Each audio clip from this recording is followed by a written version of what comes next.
Okay, you had mentioned extraordinary and ordinary demonic, Yes.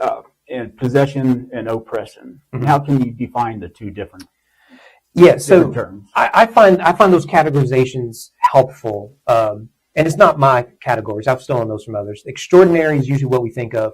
Ordinary is the more subtle ways we've been discussing. Some people use the language of oppression and possession, and it's nice because they rhyme. And those are fine, but words like that are usually defined by the one using them. And so you can read one book or listen to a sermon or a scholar or something, and they may be using them subtly differently. But in usual, what you have is the internal is possession, the external is oppression. And so if you have, say, you're struggling with suicidal thoughts, so that would be more of oppression, or sexual sin would be oppression, whereas possession would be more of what we think of when we think of it.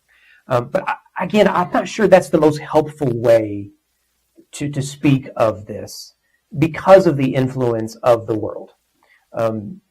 Because I suspect still people are saying or are thinking what we're saying is, in your church is someone whose head is going to swivel on their shoulders. They're going to float in the middle of the service and speak in Latin. And that's not what I'm saying at all. Rather think of it more of a spectrum. And because in the Bible, it never says anyone is possessed. Now, in our English Bibles, it does. But in the Greek, a better translation would be demonization, that they are demonized. And so possession implies ownership. And I don't think a Christian can be owned by the devil. They are children of God, and they are joint heirs with Jesus. But I do think there is a spectrum of influence, and demonization would be a better word. Influence would be the idea here. And so you can think of just the different extremes. So someone wrestling with sin and addiction, it feels like they're losing. They've been trying for a month, 6 months, 10 years, whatever, and they think, I've been wrestling with lust, with greed, with jealousy, with bitterness, and I'm not getting better. That sense of surrender. Well, I wouldn't say they're possessed. I'm not sure oppression is the right word, but you would say that you can see the work of the devil in the fact that they think they have lost and there is no hope for them. Or consider someone who is waking up and seeing dark things in their room at night. Well, that's a very different category. And it's with someone. Now, I still think this is all spiritual warfare, but they are on different parts of the spectrum. Or think of someone who has a foreboding sense of doom when they enter into a certain room. So a family may call and say, there's a room, or there's an apartment, or there's something that seems off. And you go and maybe you can visit, you can sense that, I don't know. But that is very different than someone who has a tendency to want to gossip.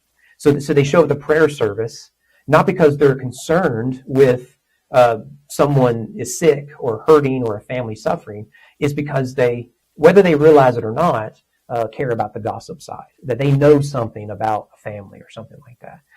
Or someone who is habitually surrendering to sexual sin or to a sexual lifestyle.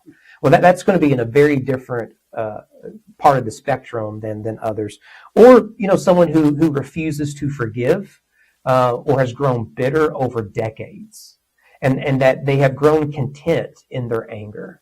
And now what makes them angry is that no one else is joining them in their anger and bitterness. And so now they feel alone. Well, that is a very different place in terms of their war against the world, the flesh, and the devil. So I find not oppression, possession to be helpful categories, because it means there's only two. It's either this or that. But rather to see it as a spectrum of influence. That we are all in one sense demonized in that we are engaged in spiritual warfare.